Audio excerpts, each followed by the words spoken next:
পুরো বিশ্বের ঢাকাসহ বায়ুর মান এবং আবহাওয়া সংক্রান্ত খবরাখবর আমাদেরকে জানাবেন আমাদের সহকর্মী জ্যাফলিন। ধন্যবাদ তামান্না। আমরা আরও একবার যুক্ত হয়েছি এই স্টুডিও থেকে এবং প্রথমে যদি আপনাদের, যেহেতু আমরা প্যাকেজ দেখছিলাম তাপমাত্রা নিয়ে, আমরা যে ওয়েদারটা নিয়ে আগে একটু কথা বলি। এই মুহূর্তে যদি আমরা দেখি যে ঢাকার ওয়েদারটা কি আছে, 16 ডিগ্রি এখানে দেখাচ্ছে, রিয়েল ফিলস লাইক 18, এবং সানশাইন সেটি হেজি, মানে আজকে কিন্তু কিছুটা সূর্য উঠতে দেরি হতে পারে, আর একটু বেলা হতে হবে, তারপরে হয়তো সূর্যের দেখা পাওয়া যাবে। বিশেষ করে আমরা যদি দিনের মোটামুটিভাবে 10টার পর থেকে সূর্যের দেখাটা পেতে পারি, 21 ডিগ্রি প্লাস তখন তাপমাত্রাটি যাবে।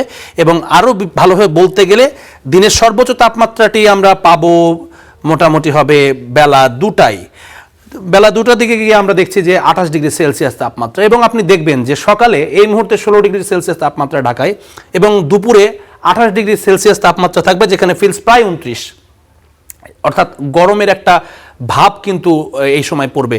এবং খুবই গুরুত্বপূর্ণ যেটি এই সময়, বিশেষ করে যারা সন্তানের বাবা মা, তাদেরকে খুবই সাবধানে থাকা উচিত। কেননা এই যে আবহাওয়ার যে তাপমাত্রার ওঠানামা, একই দিনে এত বেশি ওঠানামা করবে, এটি কিন্তু শিশুদের এটার সঙ্গে অ্যাডজাস্ট করাটা খুবই কঠিন হয়ে যায়, এবং বিভিন্নভাবে শারীরিকভাবে বিশেষ করে লাংস জনিত যে সমস্যা, ফুসফুসজনিত বিভিন্ন রোগের সংক্রমণটি কিন্তু এই কারণে বেশি হয়ে থাকে।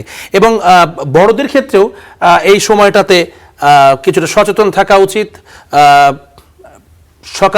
সকালের দিকে যেহেতু ঠান্ডা থাকছে, একটু গরম কাপড় পরা উচিত, এবং দিনের মাঝামাঝিতে যখন সূর্য মাথার উপরে থাকছে তখনই গোসলটা সেরে ফেলা উচিত। শীতের দিন রেগুলার আসলে গোসলটাও করে ফেলতে হবে আমাদের। আমরা যদি একটু ঢাকার বায়ুর মানের কথা যেটা আপনি বলছিলেন, গতকালকে আমরা প্লাবন সহকর্মী এখানে ছিলেন, তিনি বলছিলেন যে টপ 10-এ বাংলাদেশের ঢাকা নেই। এটি একটা বড় খবর ছিল গত দিনের জন্য, কিন্তু আমরা দেখছি we are back in track. Dhaka আবারও 2 নম্বরে চলে এসেছে দূষিত বায়ুর তালিকায়।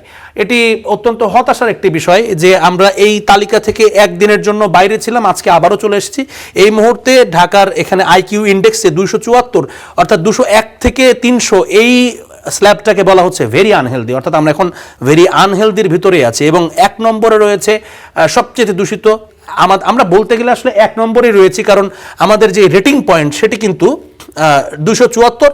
কায়রো, ইজিপ্টের যেটি, অর্থাৎ মিশরের কায়রো শহর, সেখানেও 274 ইন্ডেক্স, এবং বাংলাদেশের ঢাকা সেটিও 274। আমরা যৌথভাবে প্রথম হয়েছি আজকে, সেটি বলা যেতে পারে। শুধুমাত্র যেহেতু C for Cairo and D for Dhaka alphabetically সাজানোর কারণে আমরা 2 নম্বরের স্থানে আছি। 3 নম্বরে আছে দিল্লি, 181 তাদের রেটিং পয়েন্ট, এবং আমরা এটিকেও দেখছি আনহেলদি পর্যায়ে আছে। টপ 10-এ আরও রয়েছে রাশিয়া, মঙ্গোলিয়া, ইন্ডিয়ার কলকাতা আবারও রয়েছে, চেংদু চায়না, এবং দোহা, কাতারের দোহা সেটিও আছে টপ 10 লিস্টে। ভিয়েতনামের হ্যানয় আছে, এবং পাকিস্তানের করাচি কিন্তু ঢাকার সঙ্গে মোটামুটি কাছাকাছি থাকে সব সময়। এবং আমরা দেখছি যে আজকের সব মিলিয়ে যে ঢাকার বাতাস, সেটি নিয়ে আমরা বারবার বলি এই গুড মর্নিং বাংলাদেশের যারা দর্শক রয়েছেন তাদের উদ্দেশ্যে, যে এই যে ঢাকার বায়ুমান এবং ঢাকাতে যেই পলিউশন, এই যে বিভিন্ন যানবাহনের যেই ধোঁয়া, সব কিছু মিলিয়ে আমাদের মাস্ক ব্যবহার না করলে অদূর ভবিষ্যতে আমাদের প্রত্যেকেরই ফুসফুসজনিত বিভিন্ন বা শ্বাসতন্ত্রজনিত বিভিন্ন রোগে আক্রান্ত হওয়ার এক ধরনের শঙ্কা সেটি রয়েই যায়। তো এই ছিল এখনো পর্যন্ত আমার কাছে আজকের ঢাকার যে বায়ুমান, তার সব শেষ খবর, এবং তার আগে জানাচ্ছিলাম তাপমাত্রা কেমন থাকতে পারে সারাদিন। আমরা স্টুডিওতে ফিরছি। আয়শা। জাভলিন, আপনাকে ধন্যবাদ। আপনি যেমনটা জানাচ্ছিলেন যে দেশের এবং দেশের বাইরের আবহাওয়া, বায়ু কেমন আজকে থাকবে,